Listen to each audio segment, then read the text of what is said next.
Hello students, welcome back.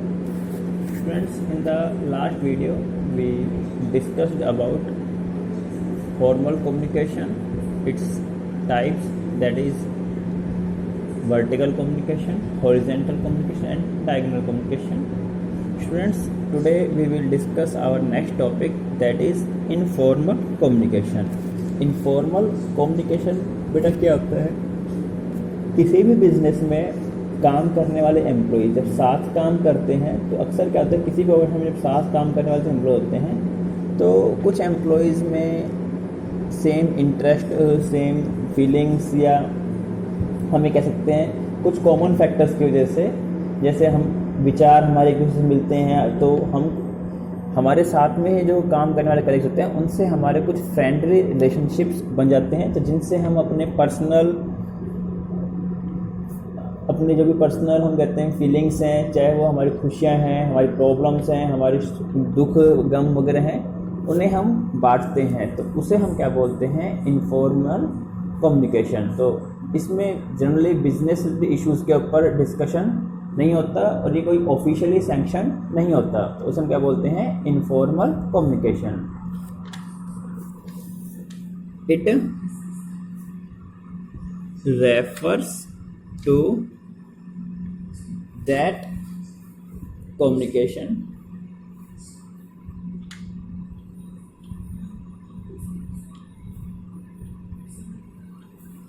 which takes place between different members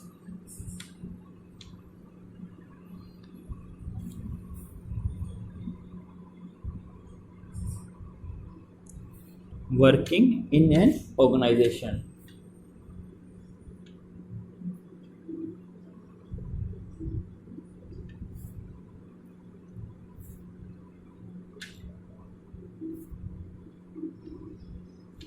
Which are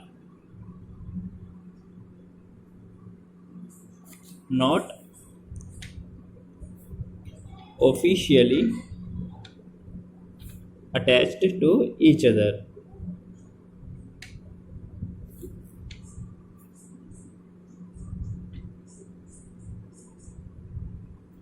Which are not formally attached to each other, उसे हम क्या बोलते हैं? Communication here, communication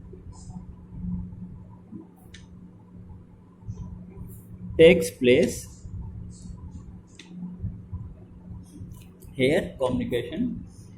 place on various non-official issues and non-official matters related to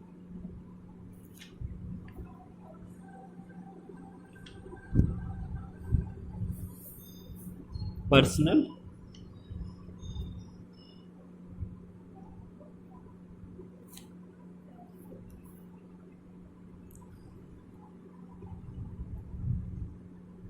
matters of employees. Informal option क्या होता है? जिसके अंतर्गत किसी संस्था में काम करने वाले जो भी एम्प्लॉयज़ होते हैं वहाँ पर वो एम्प्लॉय साथ काम करते करते एक म्यूचुअल फीलिंग जनरेट होती है, जिसके तहत एम्प्लॉय जो हैं वो एक दूसरे को सपोर्ट करते हैं, एक दूसरे के प्रति फ्रेंडली टच रखते हैं, जिस वजह से वो अपनी पर्सनल प्रॉब्लम्स, पर्सनल जो भी हम कहते हैं हैप्पीनेस है, सोरो है, उन सभी को म्यूचुअली शेयर करते हैं। जहाँ बिजनेस से रिलेटेड इश्यूज़ पर एम्प्लॉयज़ में कोई कम्युनिकेशन नहीं होता, अदर इश्यूज़ पे उनमें कम्युनिकेशन होता है, उसे हम क्या बोलते हैं? Informal communication. नेक्स्ट कॉन्सेप्ट आता है इसके अंदर features.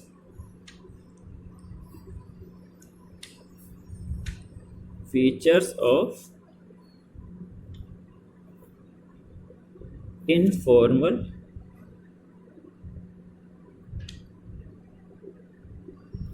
Features of informal communication. Informal communication के मेन फीचर्स कौन कौन से होते हैं? तो इसमें सबसे पहले होता है इसमें फोकस ऑन साइकोलॉजिकल सेटिस्फैक्शन।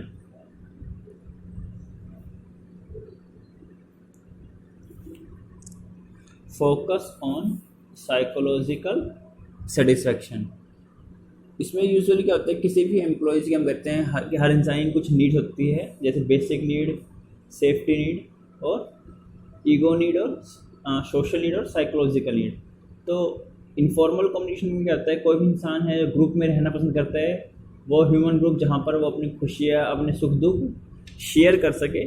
तो इनफॉर्मल कम्युनिकेशन में क्या है, जो भी किसी संस्था में काम करने वाले एम्प्लॉयज़ हैं वो अपने सुख दुख आपस में बांट लेते हैं, जिससे उनकी साइकोलॉजिकल सेटिस्फैक्शन होती है, उनकी मनोवैज्ञानिक संतुष्टि होती है। क्या बोलते हैं उसको हम? Focus on psychological satisfaction. Second one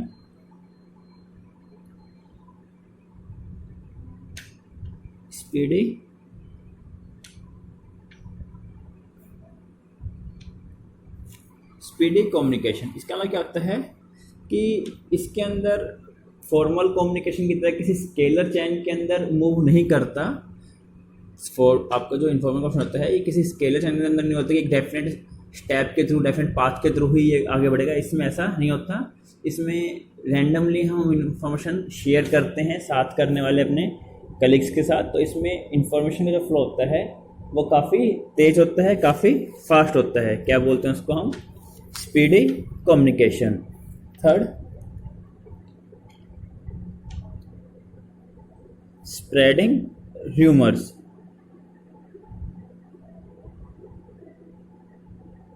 informal communication का कोई डेफिनेट सोर्स नहीं होता। कहीं से भी सोर्स से कोई भी किसी भी इंसान के दिमाग में उसने कोई बात सुनी, कहीं से भी कुछ नहीं, उसका कोई डेफिनेट सोर्स नहीं है, उस बात को उसने अपने तरीके से आगे फॉरवर्ड किया। तो इस प्रकार से लोगों में उसको गॉसिप के रूप में उन्होंने रिप्रेजेंट किया। तो उससे क्या होता है कि बिजनेस के अंदर इन जो ये इन्फॉर्मेशन होता है इसका कोई डेफिनेट सोर्स नहीं होता। तो बातें कई बार एक्चुअल मैटर कुछ होते हैं और उनका कम्युनिकेशन वो जो धीरे धीरे वो नैरेट किसी और वे में होती है। तो इसमें ज़्यादातर कई बार क्या होता है, ये र्यूमर्स फैलने की संभावना होती है और उन र्यूमर्स के सोर्स को आइडेंटिफाई करना भी मुश्किल होता है। नेक्स्ट पॉसिबिलिटी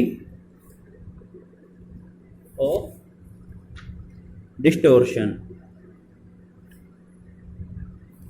इसमें किसी भी मुद्दे को कोई भी व्यक्ति अपने हिसाब से तोड़ मरोड़ कर, अपने हिसाब से उसमें कुछ बातें जोड़कर अपने किसी भी मुद्दे के ऊपर जो हम कहते हैं एक्चुअल मैटर है उसमें कोई बातें जोड़कर या कुछ बातें हटाकर अपने हिसाब से लोगों के सामने प्रस्तुत करते हैं। कई बार क्या होता है, कोई मैटर एक्चुअल में कुछ और है, उस मैटर को प्रेजेंट किसी और वे में किया जाता है, जिस वजह से इसमें एक्चुअल मैसेज को तोड़ मरोड़ कर जिसके उन एक्चुअल मैसेज के साथ छेड़खानी होने की काफ़ी ज़्यादा संभावना होती है। उसे हम क्या बोलते हैं? Possibility of distortion. And next one is leakage of secret या कॉन्फिडेंशियल।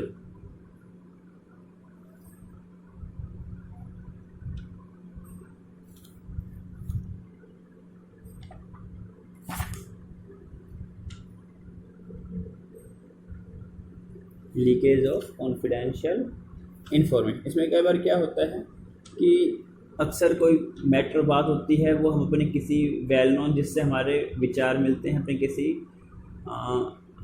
साथी जो हमारा ट्रस्टवर्दी साथी है उसके साथ किसी बात को, किसी मैसेज को शेयर करते हैं। तो इस प्रकार से वो व्यक्ति होता है वो अपने किसी ट्रस्टवर्दी से कोई इन्फॉर्मेशन को शेयर करते हैं। तो इसके अंदर जो भी सीक्रेट या कॉन्फिडेंशियल इन्फॉर्मेशन है उनके लीक्स होने की काफ़ी ज़्यादा संभावना होती है। That is possibilities of leakage of confidential information. Next concept आता है इसके अंदर, that is barriers in effective communication. Communication effective communication के अंतर्गत हमें कौन कौन से बैरियर्स फेस करने पड़ते हैं। Barriers in effective communication.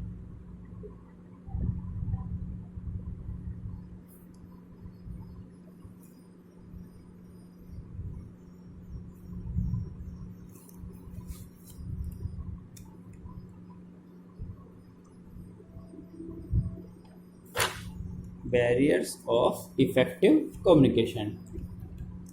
बेटा कई बार क्या होता है बिजनेस के अंदर, सेंडर ने जो मैसेज फॉरवर्ड किया है वो जिस सेंस में रिसीवर तक पहुंचना चाहिए था, सेम उसी जिस वे में रिसीवर एक्सपेक्ट कर रहा है कि ये मैसेज इस रूप में सेंडर के पास पहुंचना चाहिए, उस रूप में रिसीवर के पास पहुंचना चाहिए, उस रूप में रिसीवर तक नहीं पहुंच पाता। तो उसके कुछ फैक्टर होते हैं। कई बार मैसेज में कुछ तब्दीली हो जाती है, कई बार मैसेज को सही तरीके से समझा नहीं जाता। जिस अर्थ में कोई मैसेज कहा गया है उसको उसी अर्थ की बजाय उसको किसी दूसरे अर्थ में उसका अर्थ ग्रहण कर लिया जाता है, या कई बार कुछ मिसअंडरस्टैंडिंग होती है जिस वजह से किसी भी मैसेज सही सेंस में रिसीवर तक नहीं पहुंच पाता। उसे हम क्या बोलते हैं, कम्युनिकेशन बैरियर्स। बिजनेस में जो कम्युनिकेशन बैरियर होते हैं उन्हें हम मेनली 5 कैटेगरीज के अंदर डिवाइड करते हैं। सबसे पहले आता है semantic barriers, second one is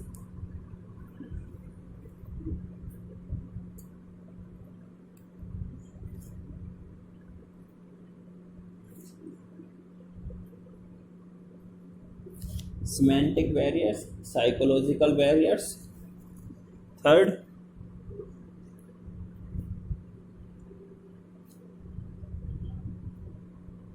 organizational barriers, and fourth one is personal barriers.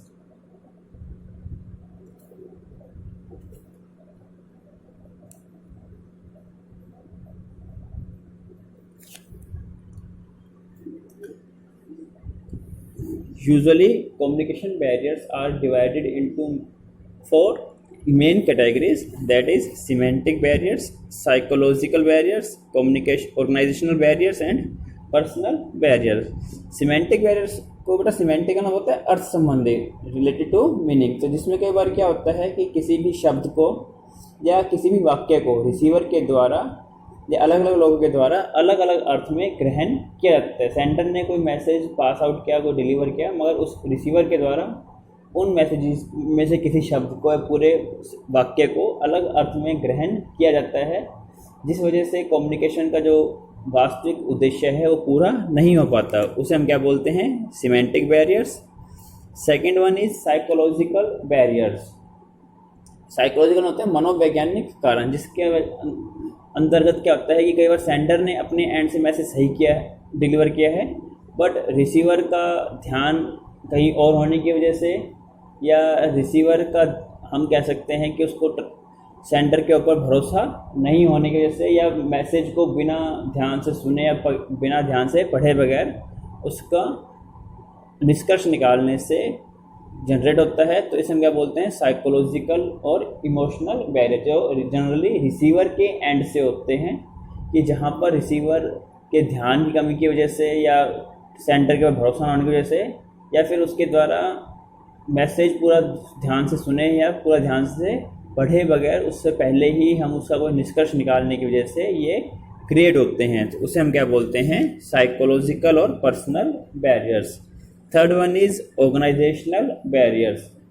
Organisation क्या होता है, संस्थागत, किसी भी संस्था की पॉलिसी क्या है, रूल क्या है, उससे रिलेटेड जो भी बैरियर्स होते हैं बिजनेस के अंदर, जिसकी वजह से जो बिजनेस के अंदर सबऑर्डिनेट्स हैं या एम्प्लॉयज़ हैं वो सही तरीके से अपनी बात सेंटर तक फॉरवर्ड नहीं कर पाते, क्या बोलते हैं उसको हम, organisational barriers. And last one is personal barriers. Personal barriers क्या होते हैं बेटा, कि बिजनेस में कई बार हम कहते हैं मेनली 2 पक्ष होते हैं, एम्प्लॉयर और एम्प्लॉयज़, या मैनेजमेंट और एम्प्लॉयज़, या ओनर एंड एम्प्लॉयज़। तो बिजनेस में कई बार क्या होते हैं, इन दोनों के मध्य में कुछ विवाद हो सकते हैं, जिसकी वजह से सेंडर जो है वो जो भी सुपीरियर्स हैं वो सबऑर्डिनेट्स के ओपिनियन नहीं लेना चाहते, अपने फैसले पे थोपना चाहते हैं, या फिर सबऑर्डिनेट्स वगैरह हैं वो अपनी राय वगैरह जो भी उनके सजेशंस वगैरह हैं वो देने से बचते हैं। सबऑर्डिनेट्स जो होते हैं वो अपने राय हैं, आइडियाज़ हैं या फिर जो भी सजेशंस हैं वो देने से बचते हैं। किसको? अपने सुपीरियर्स को। उन्हें हम क्या बोलते हैं? Personal barriers. तो students, there are mainly 4 categories of communication barriers. In the next video we will discuss each category of barriers and their types in a detailed manner. Till then, goodbye.